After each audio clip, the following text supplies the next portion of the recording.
One of the tragedies that I've observed in life in general with most people, and again, including me, um, is not seeing or acknowledging our true phenomenal greatness as human beings. It. I look back on my life now, 57 years of challenges, of great thoughts and great dreams and overcoming. And it was always about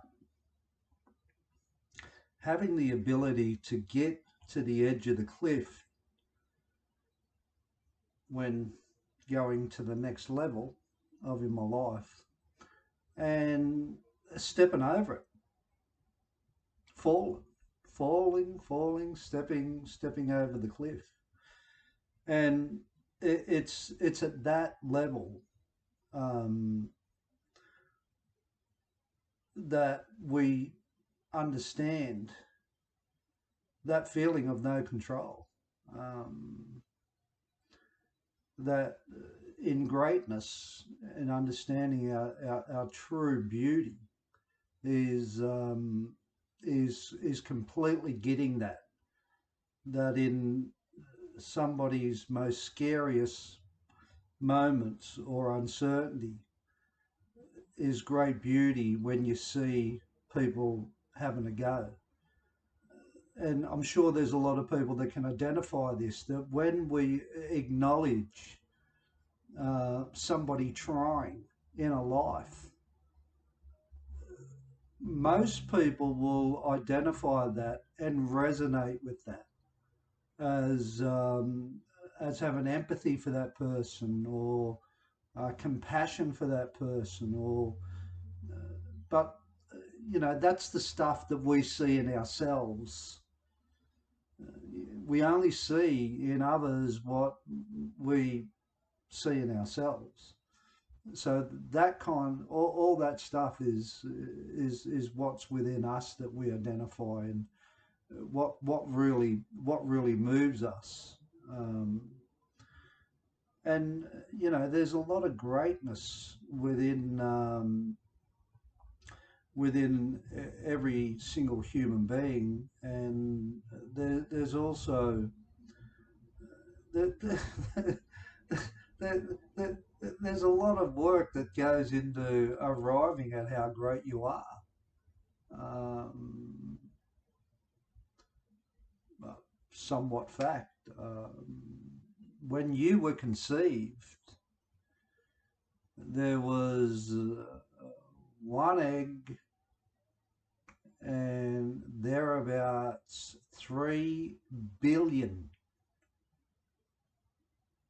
sperms going and attempting to hit nirvana, connecting with that egg. So our odds of getting a shot at the title,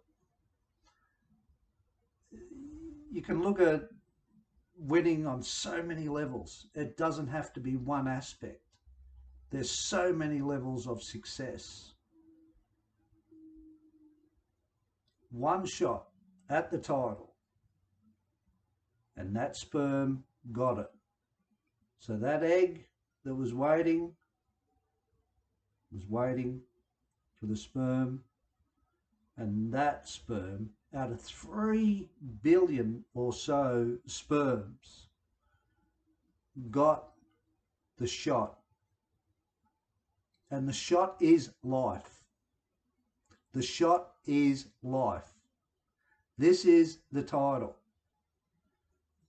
You can look externally and get excited over sports and get excited over having money or getting excited about having new things and getting excited about creation and getting excited about going into different fields and whatever excites anyone.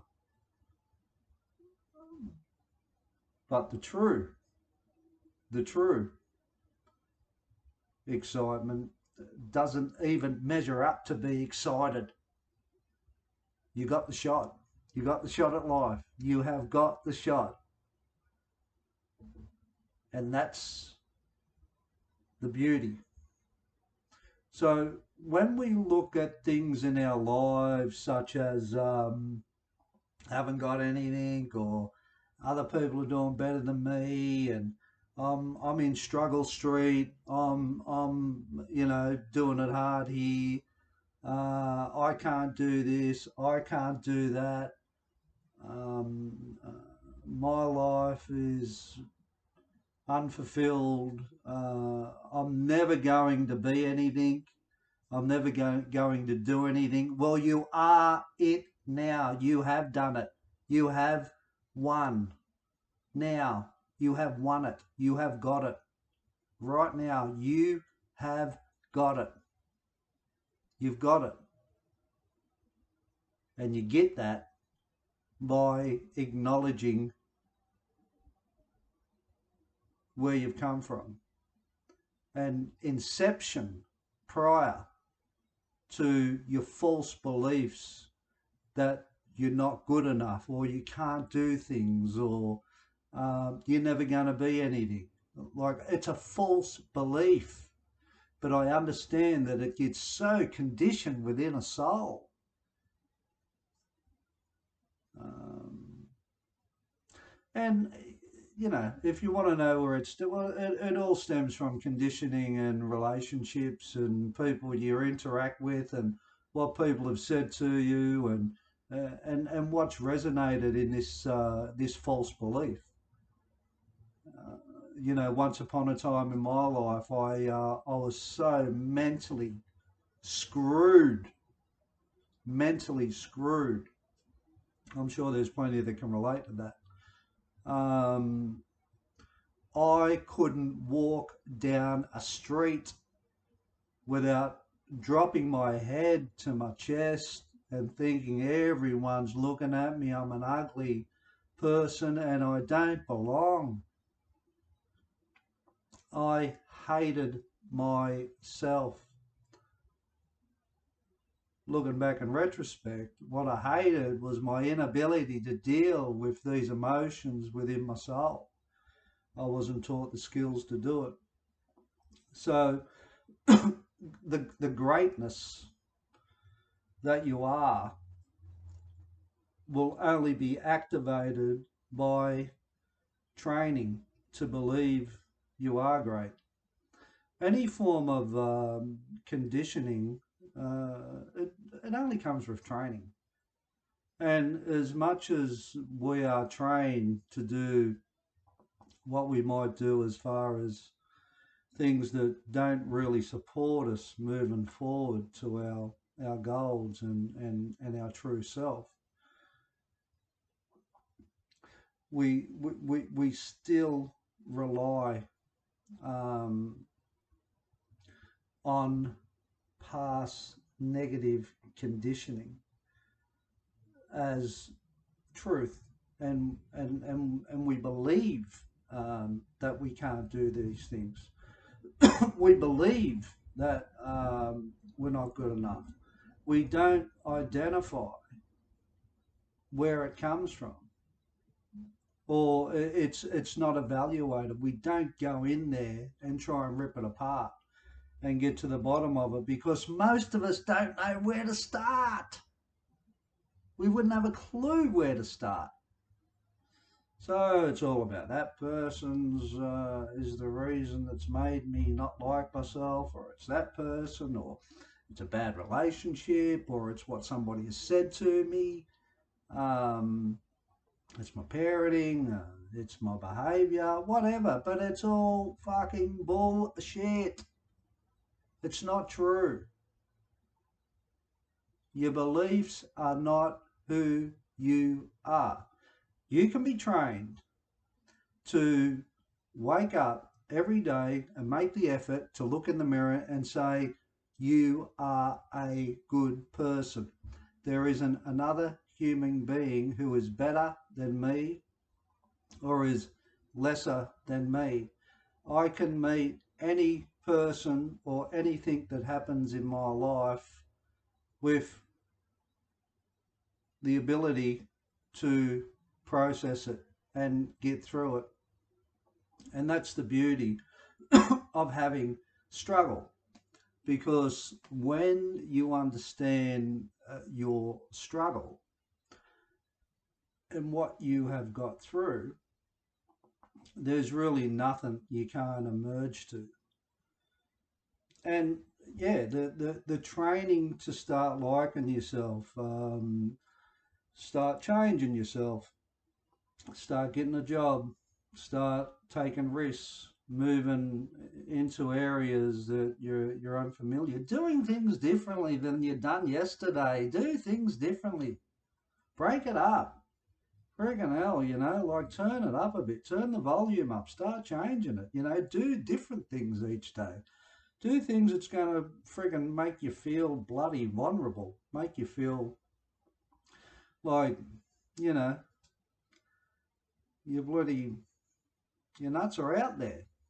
You do things that are different from the day before, then your understanding change. If you don't do things that's different, well, stay where you are. But your true greatness is interwoven with your privilege to make choices and your privilege to have freedom of speech and your privilege to develop yourself. Life is a privilege. We're a privilege. We're a beautiful privilege. And if we don't identify that greatness and do something about that greatness through change and telling yourself, making the effort. Like if you broke your arm physically, what would you do? Go to the hospital, get it fixed. How many people are emotionally broken because they don't like themselves? First question. Second question. What are they doing about that? What doctor are they going to see? Why isn't that a priority in every human being's life? I don't get that. But what I do get is being lost and not knowing a point of reference to go to start the process of bettering the way we see our true greatness. If we can work on that, and I'm not saying to be arrogant or superior in true greatness. True greatness means humbleness, truly. It means respect. It means not being so selfish. It means thinking of other people. It means being as genuine as you possibly can. It means not hurting people. It means taking accountability for yourself. That's greatness, because it's hard. It is so hard. But to walk a mile, you gotta take a step. It doesn't happen if we don't make the effort. So you can sit there or do whatever you want each day, or arrive at a point where you have an epiphany and you want to turn your life around, and that's all great. But the acting, that should never ever stop if you want to discover your true greatness. and ultimately that true greatness, that gets back to being completely childlike in the end. In the end, it gets back to completely being childlike, where you don't think of stuff much. You're honest. Uh, you're vulnerable. You're beautiful. Um, and if you think you can't get back to being childlike, then that's why you get lost. Yeah, can't get back to it. Can't do this. Can't do that. Can't stay there. Can't do it. Can't do it. But I'm telling you, you can do it. And you can do it as much as I'm standing in front of this computer talking to you. This is action. This isn't talking the talk because I care what people think of me. This isn't talking the talk to impress you. This is what I've been called to do, to go against what most people are scared to appear to others. Most people are scared um, to put their financial future on the line, scared of feeling vulnerable, or appearing that your feelings um, will not be shown to the world because I don't want to show people how I feel. Get powerful, get truly great. And that true greatness, once again, is understanding how great you are. And in the eyes of God, that's how you were made. If you believe in God, if you believe in Jesus's principles and what he spoke about coming into this world as the Son of God, you have to believe how great you are because God's great. Have a good Saturday.